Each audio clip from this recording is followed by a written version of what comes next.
Anak ini dipukuli di rel kereta api. Di belakang kereta akan datang, Seng-il melihat itu langsung melarikan diri.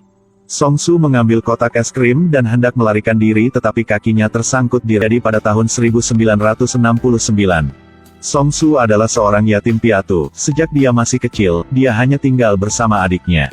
Setiap hari dengan menjual es krim untuk mencari nafkah. Sahabat dia adalah Yang Rae sejak kecil hanya tinggal bersama ibunya. Ibu Yang Rae tidak pernah menyebut ayahnya, jadi dia selalu disebut anak yatim. Hingga suatu hari, hidup dia yang damai selama ini hancur. Satu wanita mau beli kosmetik tetapi tidak mau bayar jadi bertengkar dengan ibu Yang Rae. Yang Rae bilang dia laki-laki, jadi dia pergi ketemu wanita itu sendirian dan berkata jika wanita itu tidak membayar, dia tidak akan pergi. Jika ingin uang, pergilah ke Seoul dan temukan ayahmu, aku tidak punya uang. Dalam ingatan Rae muda, ayahnya meninggal ketika dia masih muda. Bahkan nama ayahnya dia juga tidak tahu. Tiba-tiba mendengar nama, Kang Seong-woo membuat rasa ingin tahu tentang ayahnya muncul kembali. Sampai malam sebelum tidur dia tanya tentang ayah sama ibu dia, tetapi ibu tidak mau menjawab. Pada saat itu dia tanya ke ibu apakah nama ayahnya, Kang Seong-woo bukan. Melihat ibu tidak mau jawab, Yang Rae percaya ayah dia ada di Seoul. Keesokan paginya dia berlari ke stasiun kereta dan melihat ongkos kereta membuatnya tercengang. 840 won adalah uang besar bagi dia. Jadi dia memutuskan untuk jual es krim untuk ada uang buat beli tiket kereta. Di bawah terik matahari, dia melihat es krim di tangannya dan langsung ingin memakan. Tapi karena tiket kereta dia berusaha menahan. Karena kurang pengalaman, dia bekerja keras sepanjang hari dan hanya bisa menjual 2 batang. Tidak ada cara lain dia mencari Song-su. Song-su kasih tahu jika stasiun kereta adalah tempat yang paling laku es krimnya tetapi di situ adalah area punya orang lain. Meskipun bahaya, tetapi pendapatan sangat gede, di situ bisa hasilkan banyak uang, setiap hari hasilkan 46 batang es krim. Ditargetkan oleh Seng-il. Di dalam gudang tua, karena Yang Rae datang ke daerah punya dia jual es krim. Jadi Yang Rae dipukul sama Seng-il, lalu suruh teman-teman makan semua es krim punya dia. Yang Rae tidak bisa melawan. Seng-il melihat Yang Rae punya keberanian, jadi buat janji ketemu di saluran pembuangan air malam ini. 2 orang bertaruh siapa yang lebih dulu turun ke saluran pembuangan air, orang itu berhak menjual es krim di stasiun kereta. Tapi begitulah baru tahu Seng-il adalah seorang pengecut. Yang Rae mendapatkan hak untuk menjual es krim di stasiun kereta, pendapatannya juga stabil. Tetapi ketika dia sampai di rumah dia bertemu ibunya, dia dengan marah memukuli Yang Rae dan mencegahnya pergi mencari ayahnya. Yang Rae sangat ingin menemukan ayahnya, jadi dia memanjat pagar dan melihat kereta yang akan berangkat ke Seoul. Dia ingin menyelinap ke kereta tetapi ditangkap oleh staf stasiun kereta. Akhirnya, berkat bantuan In-bike di toko es krim, dia akhirnya dibebaskan. Sampai malam, sang ibu melihat di tubuh anak ada banyak luka, dalam hati sangat sedih. Dia menghela nafas, merasa tidak berdaya. Ternyata dia jatuh cinta dengan pria kaya di masa lalu. Kemudian keluarganya mengetahuinya, jadi mereka mencoba membawa pria itu pergi.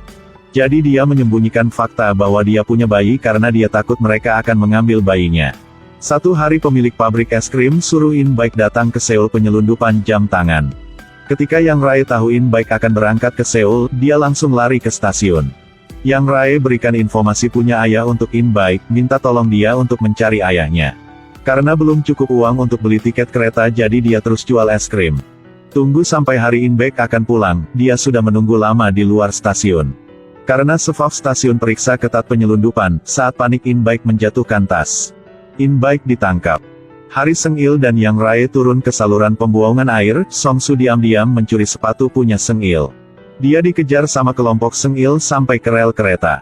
Melihat kereta sudah di dekat, tetapi kaki dia nyangkut tidak punya pilihan lain, harus biarkan kaki hancur oleh kereta. Untungnya Song-su hanya hilang 1 kaki. Yang Rae datang ke pabrik es krim menemukan pabrik sudah ditutup.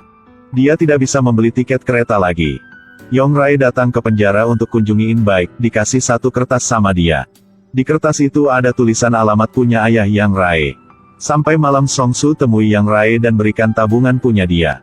Song-su bilang tabungan ini untuk beli sepatu baru tetapi sekarang kaki hanya sisa 1 jadi tidak butuh uang ini lagi. Yang Rae sangat senang akhirnya bisa duduk di kereta ke Seoul. Dia ikutin alamat yang ada di kertas itu dan menemukan rumah ayahnya. Tapi foto hitam putih di depan bikin dia kaget. Yang Rae buru-buru membandingkan gambar, itu ayahnya. Dia masih tidak mau percaya jadi coba untuk cek ulang lagi alamatnya. Memastikan ini adalah rumah ayah dia.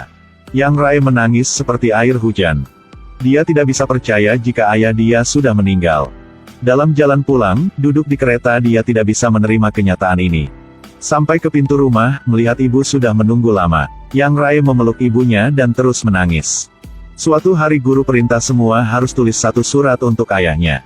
Yang Rai tidak punya ayah jadi tulis di dalam itu cerita waktu dia mencari ayahnya. Malam itu ibu menemukan suratnya. Dia tidak menyangka ayah sangat penting bagi anak dia. Jadi dia kirim surat itu dengan penuh harapan. Yang Rai habis pulang dari sekolah, melihat ibu berdiri dengan satu pria di dalam rumah. Yang Rai tidak tahu apa-apa, ibu memberitahu dia. Yang Rai, bisakah kamu membantu ibu mengajak ayahmu jalan-jalan? Ternyata hari dia datang ke rumah ayah, itulah hari pemakaman kakeknya. Karena muka ayah dan kakek dia sangat mirip jadi dia baru pikir jika ayah dia sudah meninggal. Yang Rai mengumpulkan keberanian untuk memegang tangan ayahnya. Ketika lewat satu toko kecil, Yang Rai minta ayah beli es krim. Setelah makan es krim, hati dia sangat senang. Kegembiraan seorang anak hanyalah memegang tangan ayahnya dan pergi makan es krim.